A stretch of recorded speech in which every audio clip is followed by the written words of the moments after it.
going on there, YouTube? So, yep, I got me a new hat. You ready to see what it is?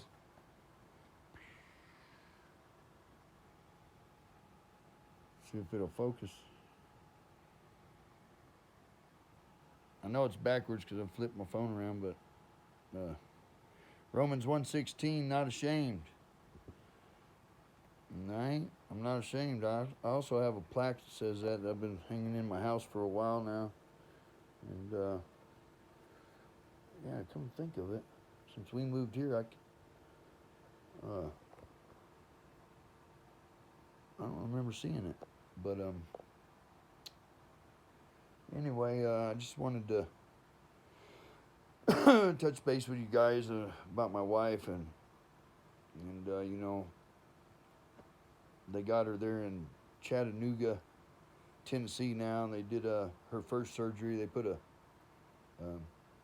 nail through her femur bone to keep her legs straight so that she wouldn't have all these spasms. And they did another CAT scan on her, and they think she might have fractured her hip as well.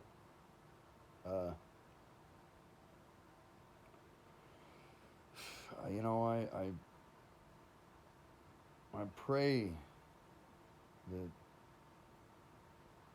this really impacts her walk with the Lord.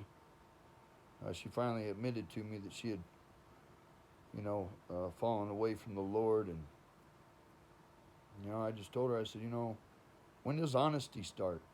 You know, I don't lie to her. I just don't lie. You know, I told her, I said, if I've ever lied to you, it was something that doesn't even matter. Things that matter, man. You know, you heard the term white lies, and I don't even think I do that much, man. Like I said, it's either my greatest strength or my greatest downfall is honesty. And, you know, especially to my partner, you know. That's your life partner, right? You know, I've been married. It's my second time married, and me and my first wife, we did not walk with the Lord. We were into drugs real heavy, selling, making. So it was a tough road, and I had my first two children with her, and I ended up in prison, and she left me for another man, and we lost our two children. And I ended up fighting over my kids from prison, and ended up giving them up for adoption to a lady that wanted to adopt both of my children because I couldn't take care of them from prison. So it was the hardest thing I'd ever done in my life, was giving my children up. And well, that's been some years ago now, and but when I gave them up, I gave them up with an open adoption, so I have been in contact with them. Well, until the COVID hit, I'd been in contact with my children for 8 years. 7 years. And I never missed a birthday, Christmas.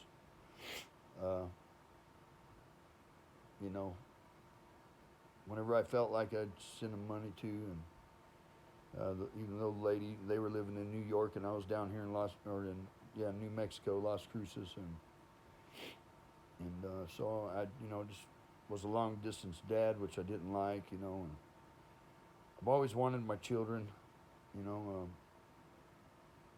I'm very family oriented. My taking care of my family is what I do.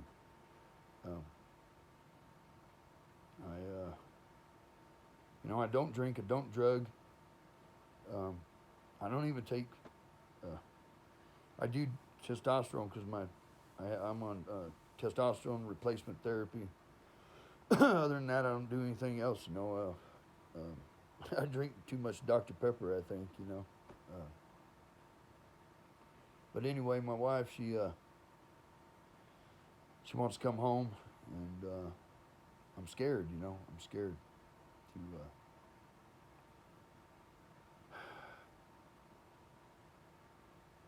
What I was trying to get at, and I always get sidetracked with what I'm saying when I'm talking about my own life, is if my first wife,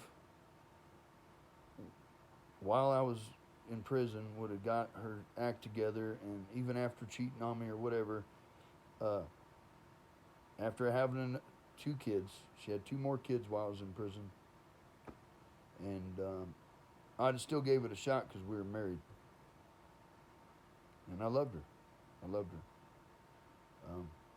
I don't believe in divorce, although I've had to divorce, uh, not by my own choice. If me and this wife here get a divorce, it's not by my choice. She wants to come back. I'll make. I'll try and work it out. But since she's been gone, she has been having an affair on me, and I told you guys. You guys get my real life on here. I don't hold back much, and I'm not some facade. It's just I wish there was more real people out there that could just be honest, be good to people, help people. I'm in the morning. I'm jumping in my truck. I'm driving 2.5 hours west because my mom's radiator went out, and I don't want her to have to pay a mechanic. So I got it cleared with my PO. I can drive over there. I'll put another radiator in her car for her, and it's just one time. It's this is my life. This is what I do. Since I've been here in Capitan, I've had people call me here and say, "Hey, I need you down here to help me do this." And I may charge them or I may not charge them, whatever the Lord leads me to do. One guy, I didn't charge him. I dug a trench. I don't know 16 foot, 2.5 foot deep. And this dirt up here, let me tell you, it's full of rock. It's full of big rocks. It's caliche. It's just terrible to dig in. And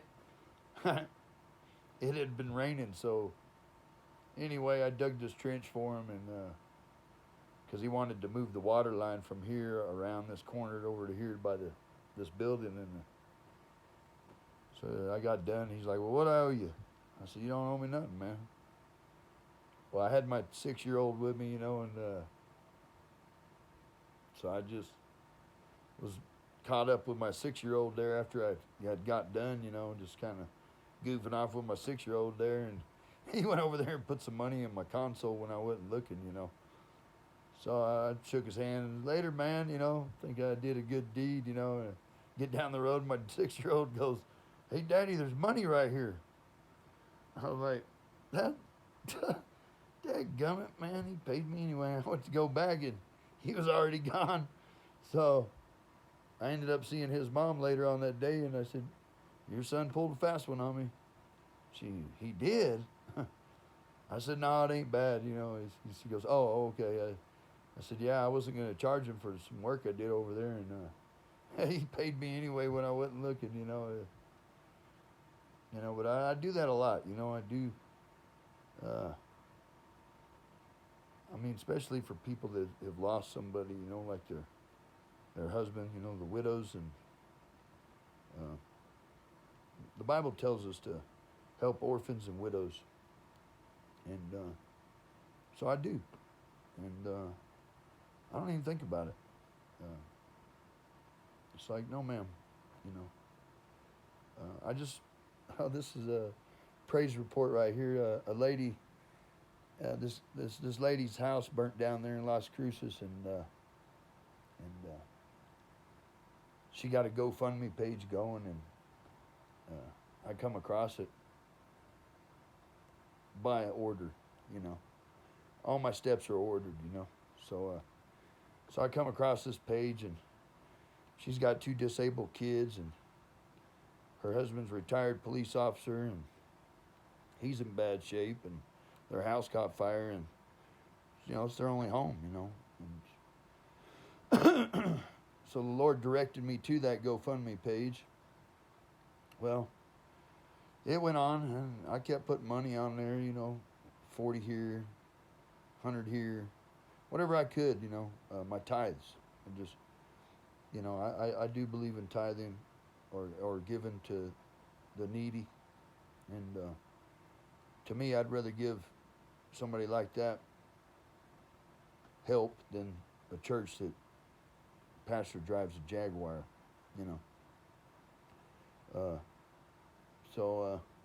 Well, recently, she emailed me since I've been living here, and was thanking me again. And I said, man, you're very, very welcome. I said, God's good, man. He's good to me. And they got their house fixed, through that GoFundMe page. And I'm just really thankful that the people in the community of Las Cruces, New Mexico, come together and helped that lady and her family, including myself, and got their house. I think they were looking at about $16,000 that they needed for the damages, and so they got it, and so it's really, I know that GoFundMe a lot of times is people just trying to get free money off people, but there are people out there that, let the Lord lead you, the Holy Spirit to lead you and guide you in all you do. In all you do, Who cares what anybody else thinks? That's what I try to do. I really do, man. I try to just let the Holy Spirit lead me. And you'll feel that nudge.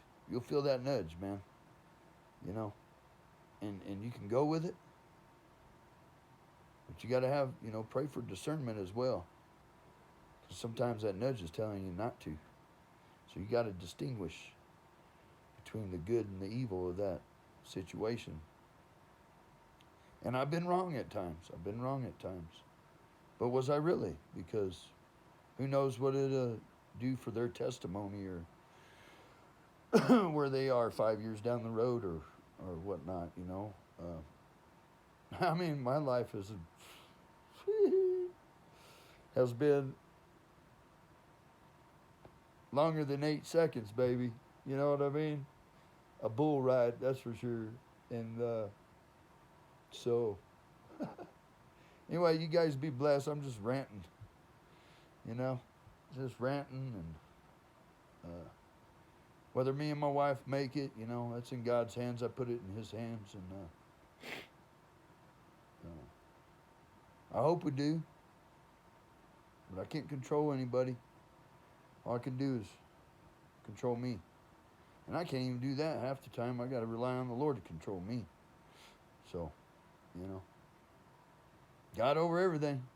Jesus is my King.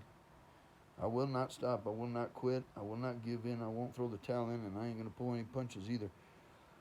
I'm just going to keep striving and keep doing for my family and for others, and keep God on my lips, and in my mind, and in my heart, my thoughts towards Him constantly. And yeah, so bye.